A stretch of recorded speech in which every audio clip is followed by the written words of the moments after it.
My crystalline is completely handmade. We actually have to make our own porcelain. We fire probably 150 degrees hotter than anyone else, and it takes 8 hours to make that one piece of pottery. Where if there's commercial glazes or commercial kilns used, not everyone can own a film organ because it's just, I can't produce that many. A lot of the companies sell what they call blossom glaze, and the crystal is formed on the glass, on the glaze, kind of like frost on the windshield of your car.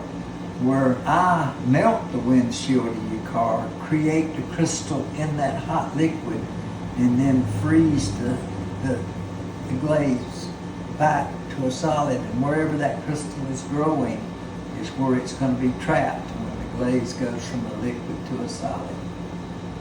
If you got a couple of weeks, I'll tell you how it's really done.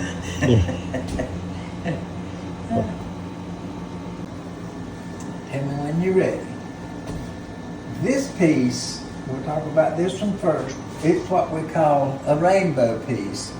We can put, by doing it with high temperatures and not a chemical process, we can put multiple colors on the same piece. We'll put a blue and amber stripe here, then we'll put a peacock green stripe here, then we'll put a smoke blue stripe here, then we'll put mocha here. And then we start again, overlapping, creating all new colors when we add the two together. So we call that one a rainbow. This one is a calico, because you see the streaking. That shows you how runny the glazes are. This piece was glazed totally white, and then we took the peacock green and splattered it here and here and here. And then we put some mocha on it.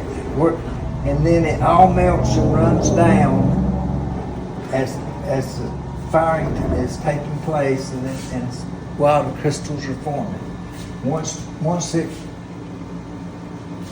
cools below the melting point of the glaze, wherever these crystals are at will be trapped within that glaze from now on, unless you put them back up over 2,000 degrees.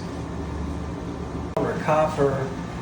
As you move in the earth, everything is different. So you could be mining something in this area and move a quarter mile down the road and mine the same material, but it'll be a different grade, or it'll be more dense or less colorful or what. So every time we get new materials, we need to kind of fire and test and recreate what we do. So we change our process almost all the time. Firing to firing. Like with the cobalt. Like with the cobalt. Cobalt takes a little higher temperature than the copper does. It's just the melting points.